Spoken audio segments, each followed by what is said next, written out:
Welcome to the E.N.D YouTube channel. Welcome to our broad of content. We have so much stuff. If you guys are here, that means I'm not failing as a YouTuber yet. Thank God. I need as many views as possible. Anyway, jokes aside, we're here to talk about the Ali Koca situation for today. And how he's a hypocrite if you read the title of the video. Quick thing as well. I will have an announcement at the end of this video, so stick around for that.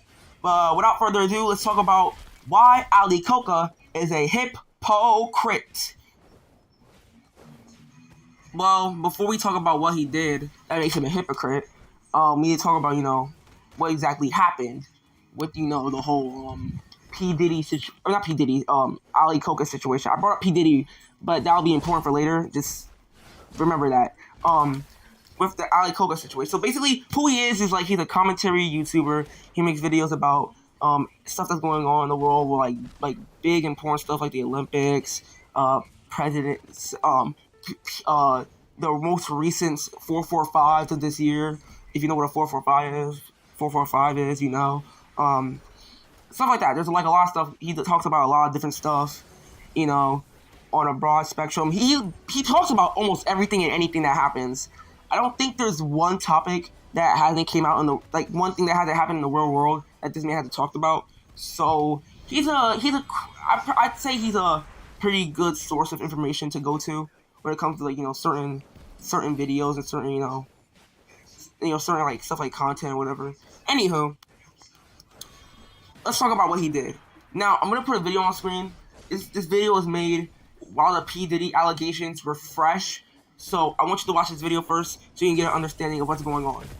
For decades, P. Diddy has been getting accused of violence. And even though he settled many of the lawsuits against him, he's always denied the allegations. But earlier this week, a video of him beating his ex-girlfriend surfaced online. I can't show it here, but oh my god, it is hard to watch. He hits her multiple times while she's defenseless. As hard as that video was to watch, his apology video is even harder to get through. It's worth noting that he's apologizing for the very thing he said he didn't do. He talks about how he sought professional help and is committed to being a better man every day. Dude, therapy is for addicts and mental health problems. Women beaters don't go to therapy to fix their issues. They go to prison. But unfortunately, P. Diddy will not be going to prison because the incident in this video happened in 2016. And the police said that the statute of limitations on that crime have long expired. So it is up to the internet to bury this maggot's career. I hope you do well, internet, and we will not be missing you, you worthless. You guys heard everything he had to say about P. Diddy. Now, one thing I want to make clear about this entire situation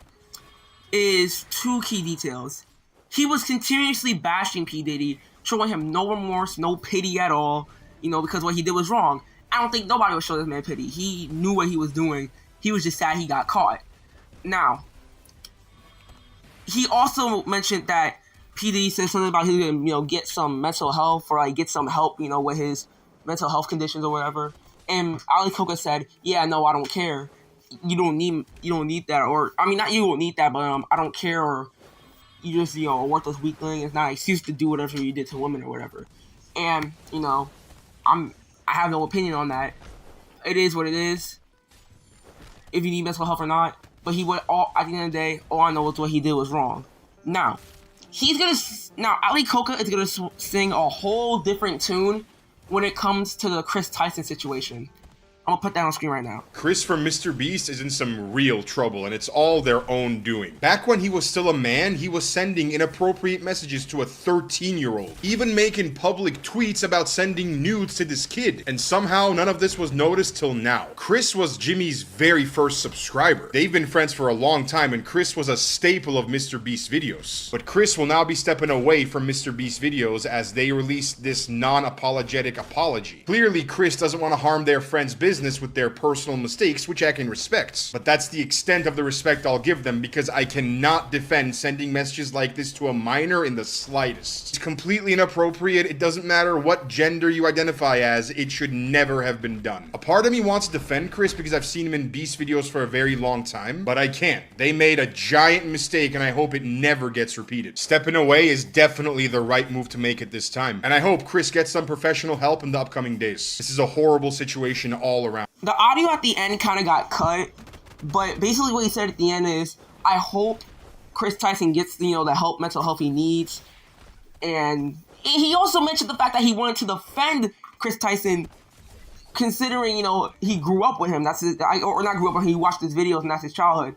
He wanted to defend Chris Tyson so badly. But notice the different change of tune from he was talking about P. Diddy and Chris Tyson. He was singing a whole different tune. He was acting more sympathetic, considering I think Chris Tyson did the worst thing here. I mean, I'm not trying to say that women beating or the stuff Diddy did at those parties was bad and everything, but the fact that but I'm not saying one's better than the other. They're both they're both bad. But the fact that Ali Koca sounded like he was sympathizing with Chris Tyson more is kind of insane to me. Now, I'm not saying he was flat saying, hey, he didn't do nothing wrong. Chris Tyson to go. I'm not saying he said that. I'm just flat out saying that he was just not his normal self. He was, trying to get. It's not like he was trying to give him the benefit of the doubt, or just, trying to, be like, oh, he has a mental health condition, so let's just hope, he changes his ways in the past. That's the kind of vibe I got from the video. I'm not trying to, pin him of any allegations, because PDF allegations are insane. So let's just, I'm not trying to accuse Ali Koca for any of that. So let's just get that out the way. But the one thing that everybody has been calling this man out for is the Mr. Beast glazing. The Mr. Beast glazing is insane. And I think this might be part of it, considering that Chris Tyson was a part of Mr. Beast prior to his, obsession with kids.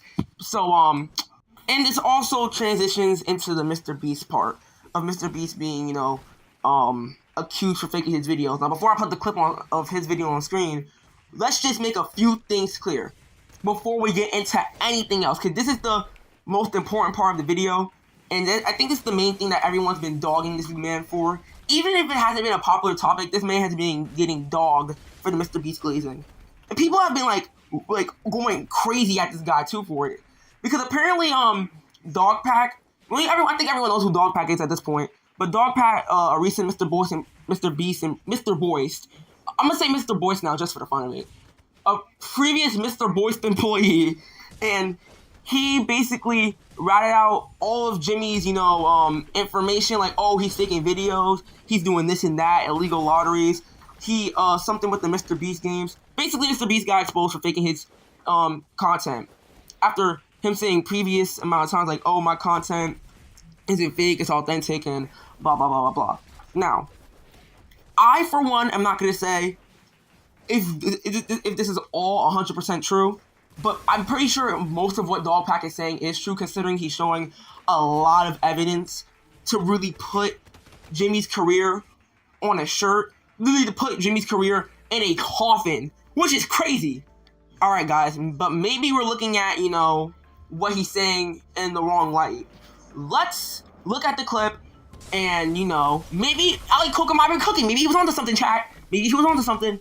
Let's see. Maybe he's not a hypocrite. Let's see, guys. Maybe I'm wrong. Our world really does function similarly to a WWE storyline. Most people just want to sit back and be entertained by the unfolding chaos. People are so lazy these days that they don't even want to put in the work to form their own opinions. So when you got this nasally, inbred looking little bitch throwing a bunch of unproven allegations towards Mr. Beast, it goes viral because negativity sells. This clout chaser made a video painting Jimmy in the negative, and as a result, we got a herd of sheep calling for Jimmy's cancellation. Here is a short list of all the good things that Jimmy has done to make this world a better place, which people are so quick to forget. I would have wrote down a lot more, but I ran out of room. I wonder if the people hating on Jimmy have done even 1% of the good deeds that he has. If you nitpick and twist your words enough, you can always find a negative narrative about anything, like this shit digger did. And here's a final question: is the world a better place with Mr. Beast on YouTube or without him on YouTube? You already know the answer.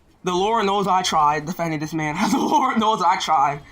Okay, so you run into the video talking about Dogpack's appearance, doesn't even try to debunk any of the evidence that he talked about in his first video when discussing Mr. Beast, which wasn't in the allegations against Mr. Beast in the first video isn't even as bad as the allegations in the second video, because there were some 445 charges, not 445 charges, but some the 445 word being thrown around in the second video, from what I know. And like, I only watched the beginning of it. Like, but like, I think like beginning to like maybe a quarter of the video. So I have to finish watching Dog Pack's second video later today.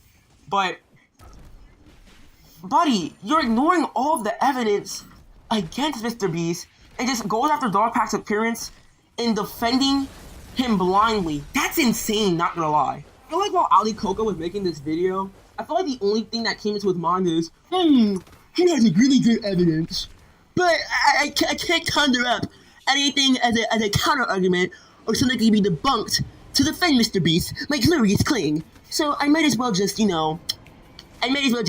go in and attack his appearance and then go home. Because, like, Ali Koca, I have no beef with you. I'm just saying, like, that's kind of crazy. You know, considering everything I just plastered on screen of proving, the whole hypocrite thing. But, yo, that's just insane to me.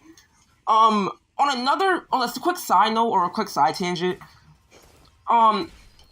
Mr. Beast also probably, people are saying that Mr. Beast probably knew about the Chris Tyson, 445 stuff, considering he had some CP on the wall, hanging on the wall, by the way, which is crazy. But you're still defending Mr. Beast, which is, not gonna lie, just a horrible, way to, like, ruin your YouTube career there, buddy. But, I mean, his career isn't ruined. He's still racking in some views after this. But, like, come on, man. Like, your reputation's kind of cooked after that with a little bit of your fan base. But, hey, it is what it is. I said what I had to say. I think I'm gonna get out of here. One thing I noticed while recording this, I forgot that he was live defending, not defending Mr. Well, he was defending Mr. Beast in the live stream, but it wasn't an entire live stream dedicated to Mr. Beast and him talking to his chat and everything about Mr. Beast. But there was, I did find out about this, live stream, like, literally a little bit after watching the Mr. Beast video and, getting a script ready for this video, like, I want to say a week ago or so. It's, like, kind of funny because, like, he was straight up arguing with his chat, saying, like, you guys, because people were saying he was hired by Mr. Beast, to give him some good publicity. And Ali Koca was saying, you think I was hired by Mr. Beast? Oh, that's funny. But it's like, bro, the amount of glazing you're doing, the amount of, like, just the amount of flat out stuff you're doing to defend Mr. Beast's brand is insane, considering, like, he does not know you, little bro. You are not getting into that collab, that YouTuber collab, bro. Like, you are not his best friend. I don't know why you're defending him like this. And Mr. Beast has probably done a lot of good things. Well, not probably. He has done a lot of good things. But, like, when allegations like this come out, it really questions the legitimacy of, like, was anything he did real? And it's, like, kind of crazy, not gonna lie, but, hey. Anyway, do I have to talk about anything else while I'm on here? Oh, thank you to everyone who's been subscribing over the last couple of days. Thank you for the major support for the channel. And I think that's it. Check out some of our other content if you really want to. I'm not forcing you to, But yeah, peace out. And roll the outro.